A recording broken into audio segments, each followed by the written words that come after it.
Alo, Trà Vinh xin chào các bạn. Hôm nay thì mình chia sẻ cái cách mà mình làm bánh bao nè. Chỉ cần một loại bột mì duy nhất. Bánh thì trắng, bông, mềm, kết hợp với nhân thịt và củ. Món bánh bao truyền thống, làm rất là dễ. Bây giờ mời các bạn mình cùng vào bếp luôn nha. Ở đây là mình dùng cái loại bột mì Hoa Ngọc Lan. Thì mình dùng ở đây là 600g. Một gói này là 500. Mình lường thêm bên đây là 100 nữa, là tổng cộng 600g ha. Đây là 4 muỗng canh đường 50g, 2 muỗng cà phê men khô, thêm chút muối, 1 muỗng cà phê dung baking powder, 320ml sữa tươi. Mình dùng đây là cái loại sữa không đường cho nó béo. Phần men thì mình dùng cái loại men làm bánh mì. Còn bột nở thì mình dùng hiệu này, không có thì các bạn bỏ qua. Mình sẽ cho 2 muỗng cà phê men vô 6g, kết hợp với 4 muỗng canh đường. Rồi mình sẽ cho cái phần sữa tươi vô luôn ha. Sữa tươi này không có cần làm ấm gì hết, các bạn cứ để bình thường. Sau đó thì mình khuấy đều lên. Mình dùng tỷ lệ là 600g bột và 320ml sữa tươi ha. Hoặc là các bạn thay bằng nước lọc cũng được luôn. Cái bột mì này thì bánh của mình nó sẽ trắng. Còn bột nở nếu mà không có cái hiệu này thì các bạn bỏ qua. Mình có thêm muối để bánh nó đậm đà hơn. Bây giờ trộn thật là đều nè, cho nó phủ đều phần nước. Rồi sau đó thì các bạn hãy bắt đầu nhồi nha. Và trước khi nhồi thì mình cho vào đây 2 muỗng canh dầu ăn, giúp cho bánh của mình nó mướt, mềm. Trộn thật là đều. Rồi bây giờ sẽ nhồi. Đối với bánh bao thì mình không có cần phải nhồi kỹ đâu. Làm bánh mì thì phải nhồi kỹ, còn bánh bao nhồi kỹ quá nó cũng dễ chai lắm. Mình nhồi sơ qua để cho nó phủ đều hết cái phần nước, nó quyện đều thành khối. Sau đó mình đậy lại chờ 5 phút. Bên đây là mình có luộc trứng cút nè, để chút nữa mình cho vào phần nhân. Trứng cút này luộc xong thì các bạn cho nước lạnh vô mình sóc ha, để lột vỏ cho nó dễ á. Sau 5 phút bây giờ các bạn sẽ mở ra. Mình để như vậy để cho các sợi protein ở trong bột nó giãn nở, thì bột của mình nó sẽ mịn hơn. Bây giờ các bạn nhồi đều trở lại một cái nữa, cho phần da nó mịn vậy nè.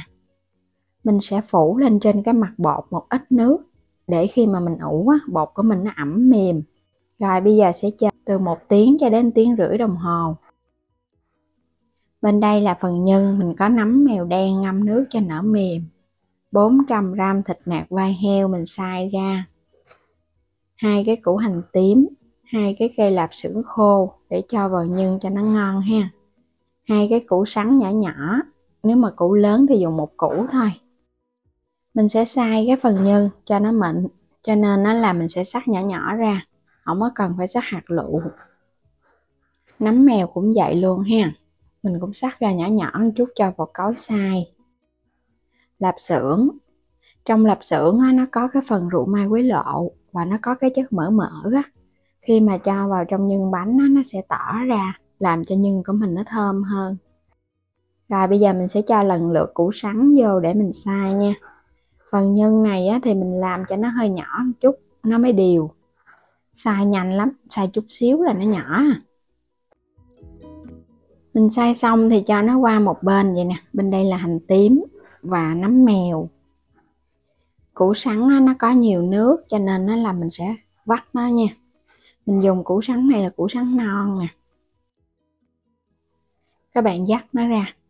Củ sắn non thì nó ngọt nhưng mà nó hơi nhiều nước. Vắt ra để phần nhân của mình nó không có bị nhão. Sau đó mình cho hết phần củ sắn đã vắt vô cái thau nha. Rồi các bạn sẽ lần lượt mình cho hành tím vô để mình ướp nè. Nấm mèo cũng vậy luôn. Thịt nạc vai hay là nạc dăm thì mình trộn nó mới ngon. Mình nêm vào đây muỗng canh dầu hào, 1 muỗng canh đường, muỗng cà phê hạt nêm, muỗng cà phê tiêu xay, 1 muỗng cà phê rượu mai quế lộ, còn không có thì mình bỏ qua. Cái gia vị mình nêm vào trong đây là nó vừa ăn nha, nó không có quá lạt mà nó cũng không quá mặn đâu. Tại vì trong lạp xưởng của mình nó cũng có gia vị chút nó cũng tỏ vào phần nhân. Mình thêm vào đây một ít hành lá và ngò nữa. Trộn đều lại một lần nữa. thì phần nhân của mình nó thơm lắm rồi. Các bạn sẽ dắt cái phần nhân luôn ha. Nhân này mình sẽ chia ra làm 12 phần. Sau đó thì mình sẽ cho cái phần lạp xưởng vô, trứng cút luộc nè, lột ra, và túm đều phần nhân. Các bạn bóp cho nó hơi chặt chặt một chút, rồi mình để qua một bên. Làm tương tự nha. Làm xong hết thì cho vào trong cái nồi mình đem đi hấp cho nó chín. Nhưng này á, thì mình hấp khoảng 10 phút thôi. Nước sôi sẵn á. Sau 10 phút là được rồi, tắt bếp luôn. Nhưng của mình nó chín và nó tụ thành cái viên tròn vậy nè. Mình sẽ lấy nó qua một bên để cho nó ráo cái phần nước á. Quay trở lại phần bột, hồi nãy giờ mình ủ hơn tiếng đồng hồ á. Ủ đến khi nào mà các bạn thấy nó nở lên gấp đôi là được à. Tùy theo cái trời nóng hay là trời mát nữa. Rồi bây giờ bột của mình vậy là ngon rồi ha. Nó nở và nó co giãn vậy nè. Gập bột lại một lần nữa để cho cái phối bột của mình nó mịn hơn. Cái phần da bên ngoài nó láng hơn á. Nhồi sơ thôi, không có cần nhồi kỹ đâu. Rồi sau đó thì mình chia bột luôn. Nhồi kỹ quá thì nó dễ bị chai. Mình cũng chia ra 12 cái viên bột tương đương 12 cái bánh. Với 600 g bột là mình thấy 12 cái bánh là bánh của mình nó lớn á. Nếu mà mình thích bánh nhỏ hơn có thể chia 14 cái bánh cũng được luôn. Và mỗi một viên bột thì các bạn mình lấy mình nhồi sơ lại như nè. Gập bột từ bên ngoài vào trong để cho cái phần da này nó láng nè. Một chút nữa cái phần da bên ngoài này mình gói bánh á, thì cái bánh của mình nó mới láng bóng được. Làm xong hết, bắt đầu mình sẽ cán sơ qua một lần. Đây cũng chính là cái bí quyết giúp cho bột nó không có bị co nè. Các bạn cứ làm tương tự giống mình nha, bảo đảm luôn, nếu mà chưa có làm lần nào cũng sẽ thành công á. Và cái viên bột mà mình cán đầu tiên đó, bây giờ mình sẽ lấy, mình phủ chút xíu bột áo nhẹ thôi. Sẽ cán trở lại. Rồi bắt đầu là mình gói bánh luôn được rồi.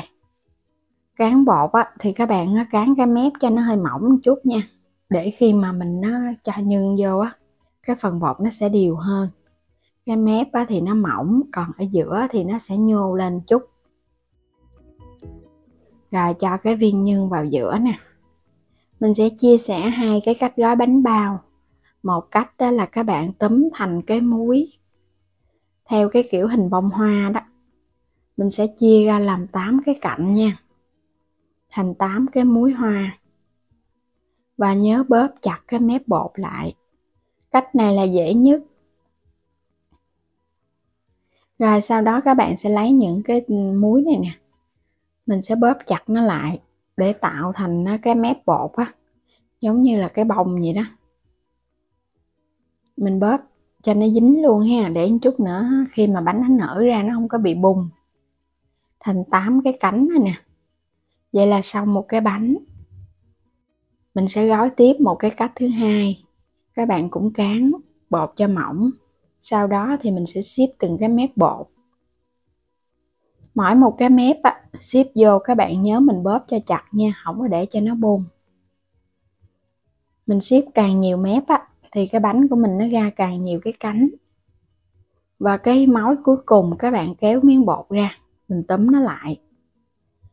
Rồi sau đó thì mình sẽ túm các cái mép còn lại vô, bóp chặt lại. Hai cái cách siêu đơn giản, bảo đảm các bạn sẽ làm thành công liền luôn. Vậy là đã xong rồi nè. Hai cách gói bánh bao có thể áp dụng cách nào thì tùy ý thích nha. Mình lót ở bên dưới là cái miếng giấy nến nè, cắt sẵn ra. Giấy này thì nó không có dính.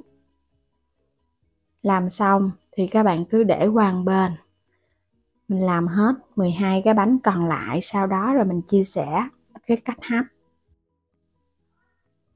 Bánh sau khi mình gói xong, các bạn sẽ chờ khoảng 5 phút. Thì mình thấy những cái cánh nó bung bung ra vậy nè. Cái đợt mà các bạn gói đầu tiên đó, mình sẽ lấy cái bánh cái đợt đầu tiên đem đi hấp trước. Cái cánh nó sẽ nở ra thì mình hấp bánh của mình nó mới mềm. Mình sẽ hấp đợt đầu nha. Các bạn để ở mức lửa trung bình lớn hấp trong vòng 8 phút tính từ lúc nước sôi. Sau 8 phút, mình tắt bếp, chờ 1 phút, mở nắp nhẹ ra. Bánh nở đều, láng bóng, trắng mịn và bong xốp. Nhìn rất là hấp dẫn luôn. Làm cách này còn ngon hơn người ta bán luôn á. Đó, mình đã hấp xong rồi nè. 12 cái bánh bao đã ra lò. Bánh hấp xong á, ăn liền á là nó ngon nhất luôn, bởi vì nó ấm ấm á. Còn các bạn chờ cho nó nguội chút thì cái lớp mặt nó sẽ hơi khô, nhưng mà bên trong vẫn xốp mềm, không hề bị cứng đâu. Thơm lắm các bạn ơi. Bánh bao là một cái món bánh mà mình thấy ai cũng rất là thích luôn. Ăn sáng hoặc là ăn chơi cũng được, hoặc là mình ăn no cũng được luôn. Người lớn và trẻ nhỏ đều rất là mê cái món bánh này. Một trong những món bánh bao truyền thống với cách làm đơn giản. Bánh thì trắng mềm nè nha. Các bạn dùng cái loại bột mì giống mình thì bảo đảm thành phẩm nó ra giống y hệt luôn, không hề bị vàng bánh. Đó, nó nở từ bên trên xuống dưới nè, và nở xốp, có độ đàn hồi. Khi mà các bạn ấn vào á, nó co giãn liền. Mình sẽ chẻ ra cho các bạn xem. Một cái này á, là mình sẽ cán bột thật là mỏng luôn nè, không có cù lao ở giữa. Thì các bạn thấy á, cái phần đế ở dưới á, nó sẽ mỏng. Còn các bạn cán cái mép bột nó mỏng, có cù lao, thì bột của mình nó sẽ đều hơn nha. Một bánh bao nhân thịt với 2 cái trứng cút. Bánh mềm xốp bông. Làm bằng sữa tươi á thì nó thơm và nó tăng thêm cái độ trắng cho bánh. Còn các bạn làm bằng nước cũng được luôn, nhưng mà nó sẽ giảm cái độ thơm phần bột hơn chút. Các bạn thấy rất là xốp ha. Ở bề ngoài á thì nó láng vậy nè. Bé thêm một cái nữa. Cái này là mình cán bột có cù lao nè, cho nên phần bột của mình thấy là đều luôn. Đó, nhìn ngon quá các bạn ơi. Thơm phức luôn á. Bánh bao ngon chính là bánh bao mà các bạn cầm lên nó nhẹ và nó có cái mùi thơm. Và mình ăn vào á, phần nhân nó kết dính, nó không có bị tơi rời. Bây giờ thì mình chúc các bạn ngon miệng với 2 cách gói bánh bao siêu đơn giản của mình nha. Đừng quên đăng ký kênh Alo Trà Vinh và Alo Trà Vinh 2 ủng hộ mình. Xin chào tạm biệt, hẹn gặp lại các bạn ở những video tiếp theo.